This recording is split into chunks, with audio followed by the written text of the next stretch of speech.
orang yang di dalam kolbunya bertahta nama Allah SWT. Dan dalam kitab yang kita baca malam tadi, Syekh Muhammad Arsyad Al-Banjari mengatakan, jika engkau baca la ilaha illallah seperti tadi, itu kan indah itu ya. Itu orang kalau di kolbunya ada nama Allah pasti merinding. Kalau enggak cuma bagusnya suaranya tapi gitu doang, enggak ada hunjamannya di kolbu ya. Kata beliau, orang baca la ilaha illallah, dia mesti meyakini di kolbunya bahwa alam semesta ini tiadalah hakikatnya kecuali diwujudkan oleh Allah Subhanahu wa ta'ala. Tapi itu bahasa halus, ada bahasa yang lebih vulgar lagi. Saya dulu belajar Thariqat Syattariyah. Saya tanya kepada guru, supaya zikir la ilaha illallah ini mantap di Thariqat ini, paling ujung, paling mantap, paling cepat merasakannya bagaimana? Ini boleh dipakai ya, karena ini sudah ditulis di kitab-kitab. La ilaha illallah. Ini jangan salah paham, ini pelan-pelan kita terjemahin. La ilaha, meniadakan tubuh kasar.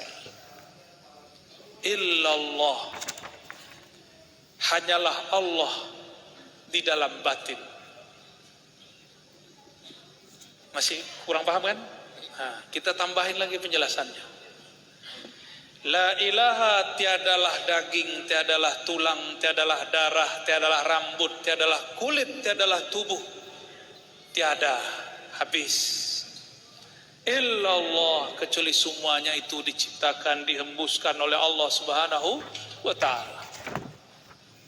Gitu. Sehingga ketika kita berzikir la ilaha, terpandang tubuh yang kasar, illallah dihunjamkan ke dalam kolbu. Barulah bertahta nama Allah. Orang yang seperti ini, dia tidak akan menyekutukan Allah lagi dengan air, tidak akan menyekutukan Allah lagi dengan makan, atau asbab air dan makan, yaitu duit. Karena la ilaha illallah. Tapi ada yang salah faham. Apa kata mereka? Tiadalah daging, tiadalah tanah, tiadalah apa? Urat, tiadalah darah kecuali Allah. Tubuhnya jadi Allah. Ini pelajaran awal ahlu sunnah aja salah itu. Di akidah ahlu sunnah, Allah laisa bijismin, Allah bukanlah jisim, laisa kamislihi syai'. Maksud tuan guru kita dulu, tiadalah ada dagingmu, tiadalah ada darahmu, tiadalah ada kudrat iradatmu kecuali dengan Allah Subhanahu wa ta'ala. Bukan jadi Allah pian ya. Namun ada orang lagi sakar mabuk, dia tidak, yang dia lihat hanya Allah, tapi orang melihat dia menyebut dirinya Allah. Itulah yang terjadi pada guru Abdul Hamid ya, Abulung ya. Ya Syekh Siti Jenarnya Banjar kan beliau, atau Halatnya Banjar. Bagian akhir yang mau saya sampaikan. Tapi ini nggak tahu panjang apa pendek. Mau panjang apa pendek?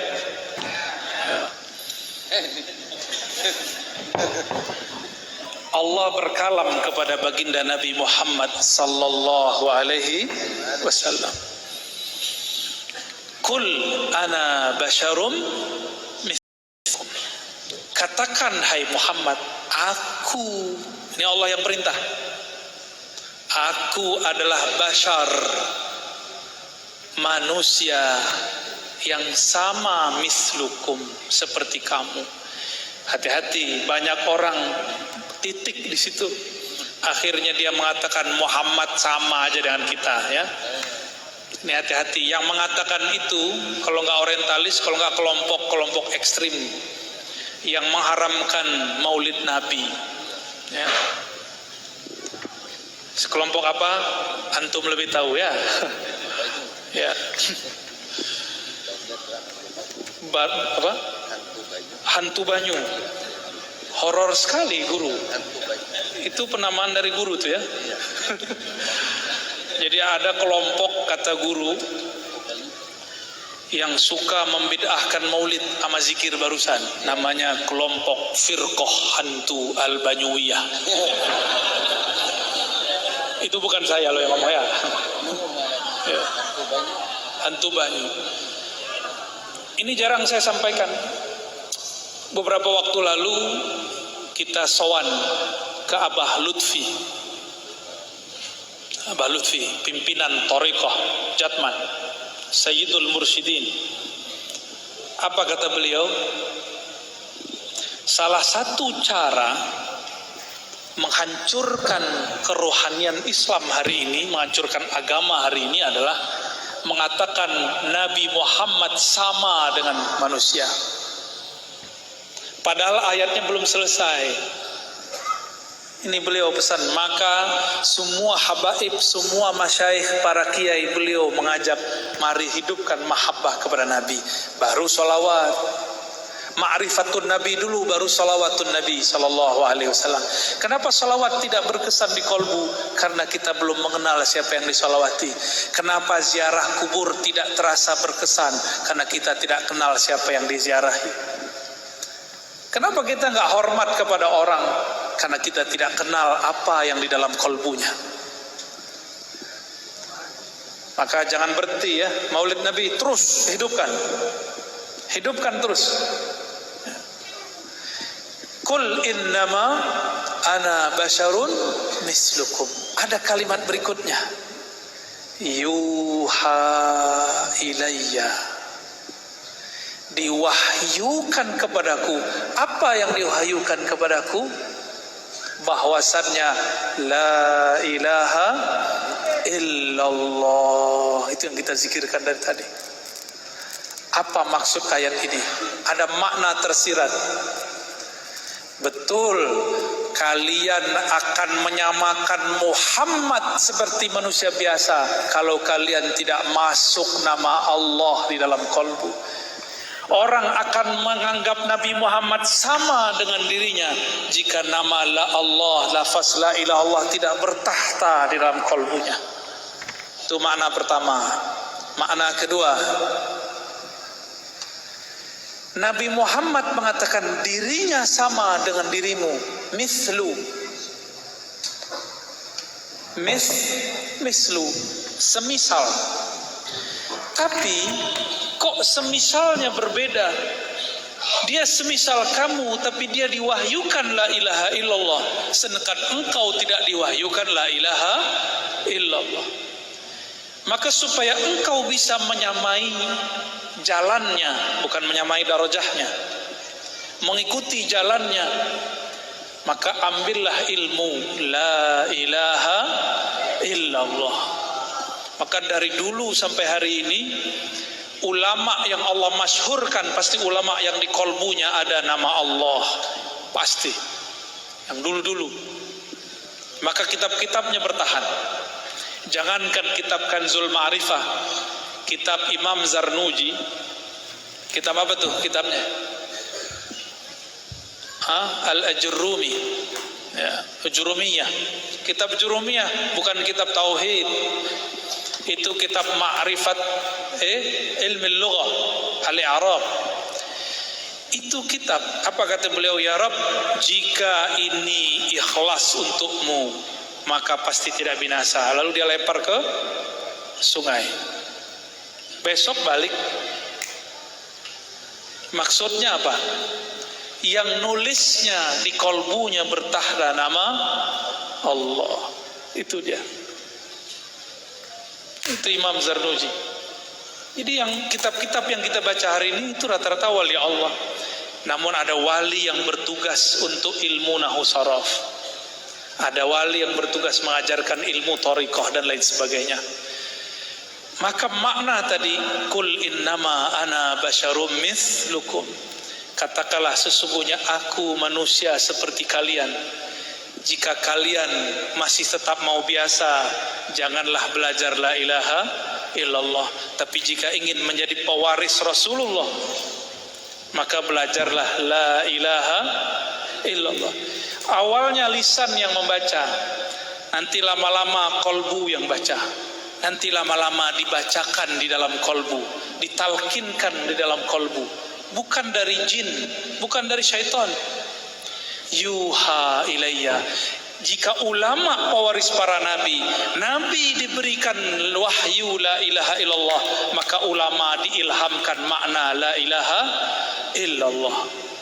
Disitulah Imam Ad-Dusuki mewasiatkan muridnya, jika engkau ingin terbebas dari api neraka, maka bacalah la ilaha illallah sab'ina alfa marrah, 70.000.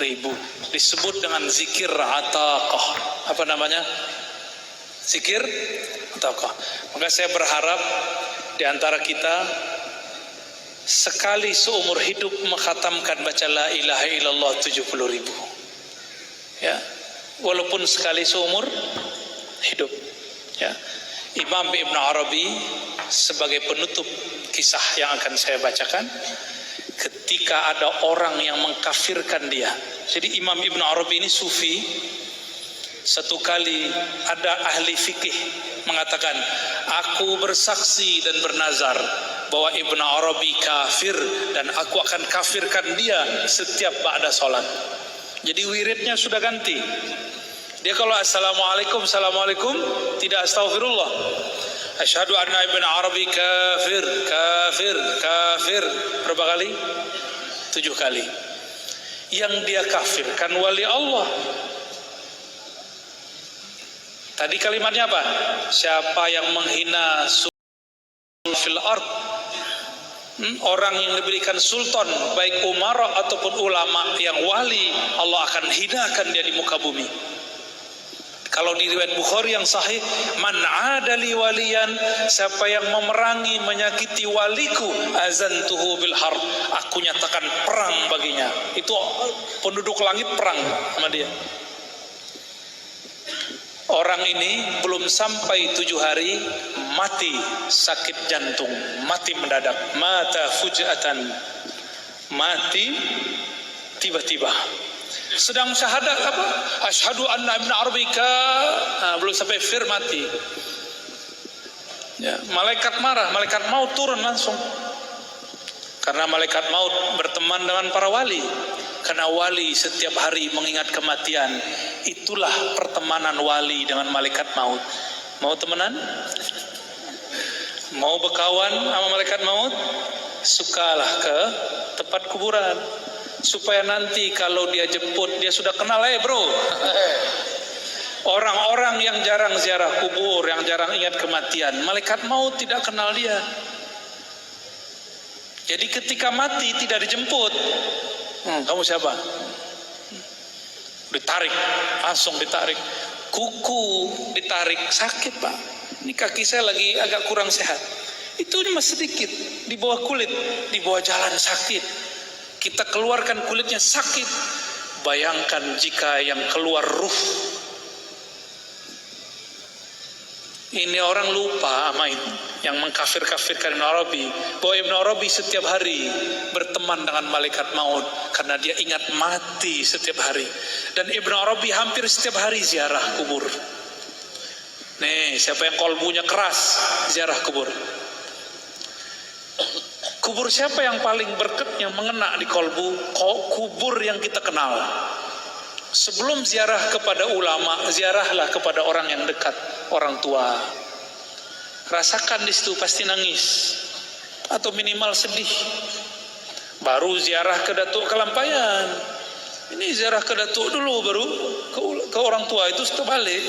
Ya, sebelum ziarah ke ulama, ziarah dulu ke orang tua. Syukur-syukur orang tuanya ulama, dapat 2 derajat. Ya.